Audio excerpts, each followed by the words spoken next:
Good evening and welcome to a special edition of the 7 on 8 2020 in West Michigan. Thank you for joining us. I'm Lindsay McComwell. Tonight we'll walk through the stories that dominated our headlines this year. The presidential election, protests fighting against racial inequality. But we start with a look back in 2020 with COVID-19, which first rocked newsrooms across our state on March 10th, the night of our state's primary. Even if you are healthy and asymptomatic, you can unknowingly be carrying and spreading the disease.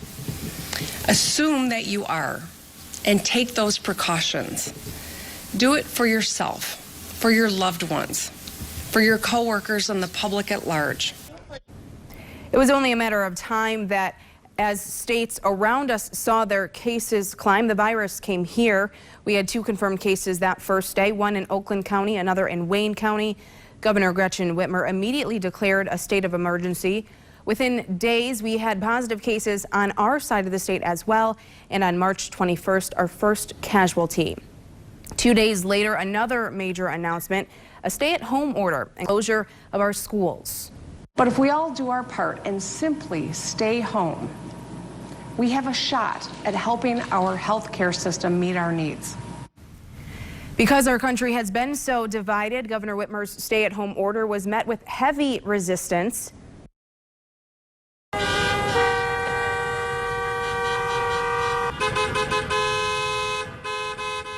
This was April, arguing the order infringed on personal rights. Hundreds of Michiganders held a protest in Lansing called Operation Gridlock, lining the streets around the state capitol, calling for businesses to be reopened, with some saying the economic pain was too much, while simultaneously, Michigan had the 3rd highest case rate in the country at that time. Now fast forward to April 30th, when the state legislature refused to extend Governor Whitmer's state of emergency declaration, sparking a legal battle over her emergency powers and what authority she has to take action against the deadly virus. The legislature, led by Senate Majority Leader Mike Shirkey and House Speaker Lee Chatfield, backed a lawsuit against the governor, which argued the 1945 law she used to declare her emergency authority was unconstitutional. There's to be a balance between life on lockdown and life lived in the presence of COVID-19. We can no longer allow one person to make decisions for 10 million people. That was the same day as hundreds of protesters, some of them armed, stormed into the Capitol and watched Senate proceedings from the balcony, sparking debate over whether guns should be allowed on Capitol grounds. That debate is still ongoing. In October, the state Supreme Court ended up ruling in favor of the legislature, issuing a 4-3 opinion that the law Governor Whitmer leaned on for ongoing executive orders in itself violated the Michigan Constitution, undoing her orders in the preceding days. Now that the Supreme Court has ruled that there needs to be a cooperation, and now that the Supreme Court has ruled that the Constitution needs to be followed, we intend on doing that. But make no mistake, the House will be coming back and partnering with the Senate to ensure the people of our state are kept safe, to ensure that we can fight COVID-19. That promise fell short of enacting real mitigation efforts to slow the spread, and with looser restrictions, COVID fatigue, and the colder weather sending people indoors, cases spiked here in Michigan, nearly cracking 10,000 per day in mid-November. That led to MDHHS issuing its own epidemic order for the state, power that the agency has under our public health code. A leading model shows that if we don't take aggressive action right now, we could soon see 1,000 deaths per week here in Michigan. Those restrictions sent high schools back to virtual learning and brought back the ban on dine-in services, triggering another round of lawsuits and bringing more hardship to our business owners. For some, it was the final nail in the coffin. Are you guys doing okay financially? No. We've been struggling to pay utility bills, insurance, taxes, etc. So it's not a good time. I can't imagine restaurants are going to pull through this. You're going to see a lot of them disappear.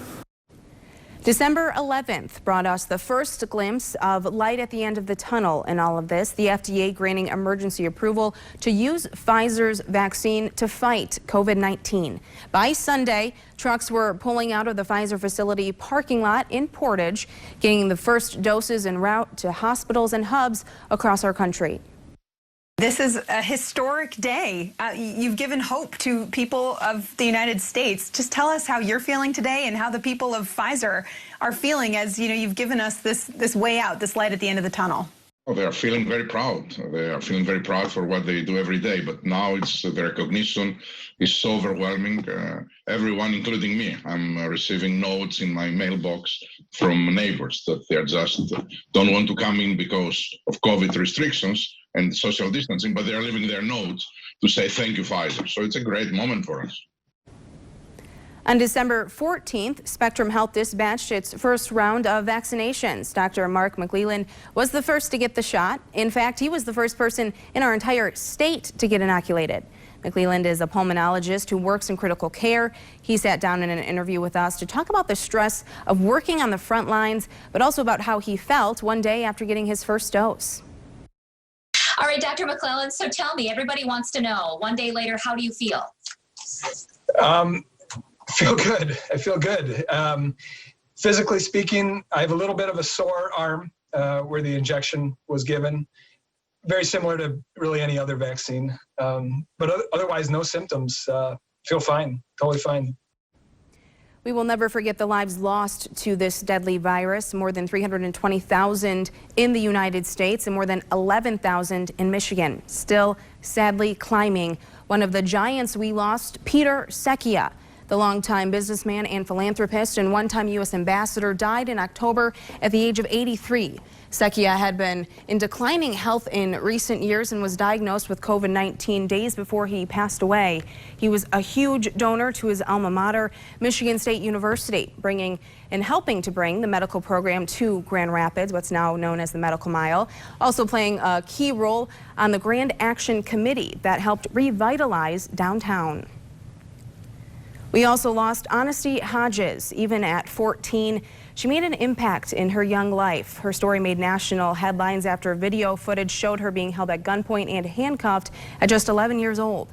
It sparked outrage across the community and state and led to police changes in policies that are now named after her. Like Secchia, Hodges also died due to complications with the virus.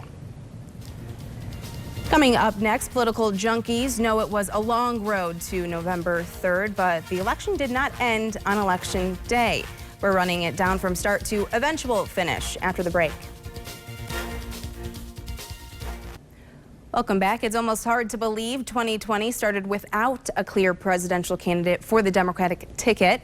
The primaries and general election included some of the most heated politicking some of us have seen in our lifetime, all while in the middle of a global pandemic. Here's a look back at how the race for the White House took shape. Year that will be written about in history books, Michigan, specifically West Michigan, remained a point of interest in the presidential election. By the beginning of 2020 and state primaries, the field was still months from a clear Democratic candidate. Look at the men on this stage. Collectively, they have lost 10 elections. The only people on this stage who have won every single election that they've been in are the women. In February, then candidate Mike Bloomberg opened a campaign office in Grand Rapids. It closed by March when Bloomberg, Amy Klobuchar, and Pete Buttigieg all dropped out of the race and threw their support behind former Vice President Joe Biden. Klobuchar stopping at Creston Brewery in Grand Rapids a few days before our state's primary. But in the end, for me, it was who can build the biggest coalition. There is going to be a very, very important primary here in Michigan. And the same weekend, Bernie Sanders continued his campaign at Calder Plaza downtown. How big a deal is Tuesday in Michigan for the Sanders campaign? It is very important, President. President-elect Joe Biden went on to win the Michigan primary and keep a healthy lead to ultimately clinch the nomination in June. Then it was off to the races for cross-country campaigning that often brought the candidates to the Mitten State. Some of the most memorable, Biden's stump in Grand Rapids October 2nd as the president was being flown to Walter Reed Hospital to be treated for COVID-19. So be patriotic. It's not about being a tough guy. It's about doing your part. Wearing a mask is not only going to protect you, but it also protects those around you. And President Trump once again ending his presidential bid in our area for the second time in 4 years, this time with a rally at the Gerald R. Ford International Airport. Thank you very much, Grand Rapids. You know, this was our final night prior to a very, very big victory. That was it. Voters did not deliver the state to President Trump like they did in 2016, though, then winning over Hillary Clinton by less than 11,000 votes. When state canvassers certified the election for Biden, the gap sat at more than 154,000 votes. And despite court efforts to overturn those results, claims of fraud, and a need to close the Capitol building for safety concerns, electors solidified Michigan for the president-elect on December 14th. Still ahead, an alleged terror plot throws our state into the national spotlight and puts 3 men from our area behind bars. And 2 deaths hundreds of miles away spark protests in West Michigan and conversations in living rooms across the country. That's all coming up next on 2020 in West Michigan. Welcome back to this special edition of the 7 on 8, 2020 in West Michigan.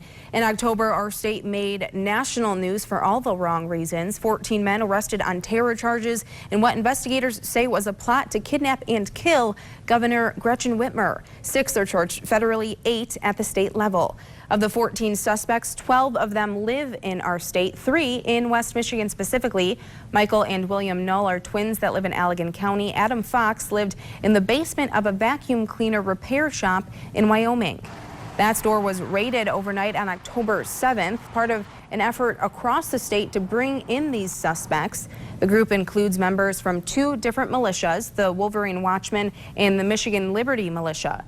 Investigators have laid out evidence the men worked together to make plans using encrypted messages, running through drills to practice shooting and detonating explosives at a property in Luther, and scouting Governor Whitmer's vacation property in Antrim County. I knew this job would be hard, but I'll be honest, I never could have imagined anything like this. All of us in Michigan can disagree about politics, but those disagreements should never, ever amount to violence. The charges also raised concerns related to Barry County Sheriff Dar Leaf, who had previously appeared alongside the Null brothers at the anti-shutdown rally in Rosa Parks Circle in downtown Grand Rapids. He also made statements that seemed to vaguely support the suspect's actions, saying a citizen's arrest could be considered legal. He later backtracked on that idea, saying if he knew of any plot like the one alleged here, he would have stopped them dead in their tracks. It was a violent year for the city of Grand Rapids, the deadliest on record. In early December, a man was shot and killed on the southeast side of the city, marking the 35th homicide of the year, breaking the previous record of 34 that was set in 1993. More homicides have happened since, solidifying this year's rate as triple the average number of homicides we've seen in the past 6 years. It was also a year marked by civil unrest and calls for change within our criminal justice system. The loudest calls came after the death of George Floyd at the end of May. After George Floyd died under the knee of a Minneapolis police officer, I cannot breathe. some of the largest protests to happen in Michigan organized in Grand Rapids and Kalamazoo in the days and weeks following.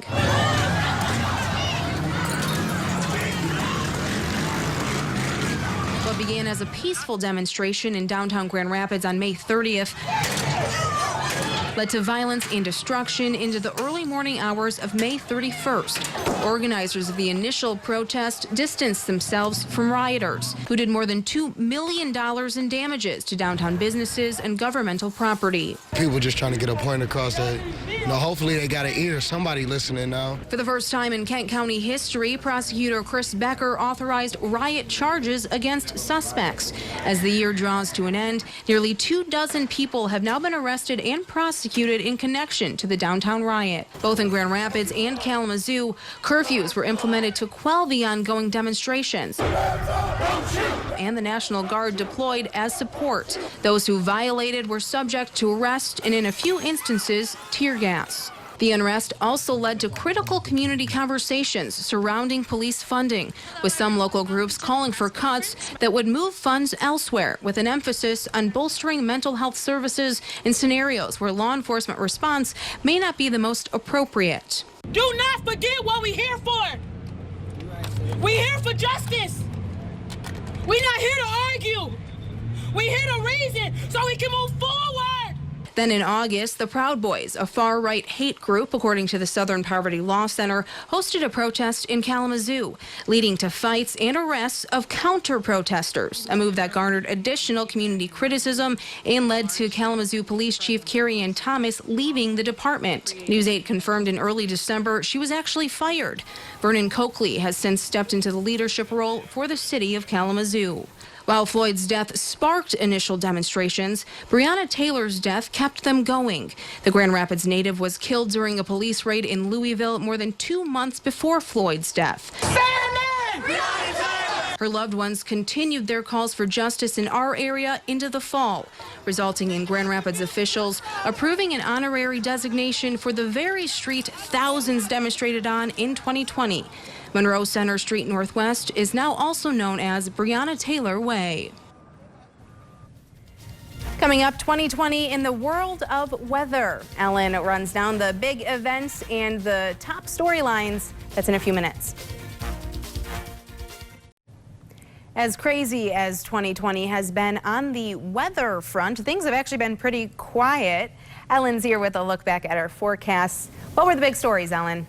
You're exactly right. The big story is that we had so few weather stories. Aside from just a few, much of West Michigan was just sitting in very quiet conditions for the entire portion of 2020. We had very low snow that season, 53.5 inches for the Grand Rapids area. Remember that it was a slow start to spring. We had cold that lingered. We had 2 inches of snow that fell in April, and then we even had a trace of snow recorded into May. So it's just slow on so many fronts. Slow with snow, slow with spring. You'll notice that we had a snow deficit, especially near the lakeshore and in West Michigan, but many other portions of the Upper Peninsula, over near the Thumb, and even over in Wisconsin were fine in terms of snow, and it's because we just didn't get a lot of cold last year. The reason why we didn't get a lot of lake effect snow is because we didn't get a lot of cold air. So that's why Grand Rapids, Muskegon, and Kalamazoo all set deficits in terms of snow. Muskegon was a good 41.8 inches below average for the year. So not a lot of shoveling. Again, very slow move into the summertime. And remember, we were coming into this season as the record wettest 1-, 3-, and 5-year season. So we were prepped for high water levels on the Great Lakes. Now, luckily, we didn't see a lot of snow, but already going into it with the setup of 2019, we saw some big concerns. Here is some video from 2019. Some of our peers with the waves just raging. We had massive erosion problems because of the Great Lakes water levels, and several houses fell in.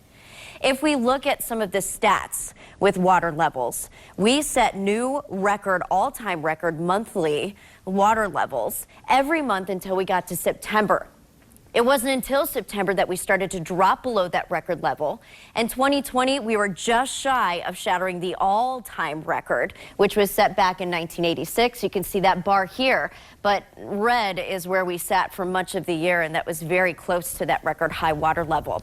Luckily, we had sunnier than average conditions through June, sunnier than average conditions through November. We even had a lot of 90-degree days, 16 worth, and we had almost no severe weather reports. In fact, out of all the severe weather reports, we only saw 2 tornadoes in Michigan, and those were in the UP. So it set the stage for dropping water levels and a slow start into December. So in a way, Mother Nature was kind to us when the rest of 2020 really wasn't. It's true. Above average sunshine, below average severe. All right, Ellen, thank you. That does it for us here in 2020 in West Michigan, a special edition of the 7 on 8. Have a great night and a great new year.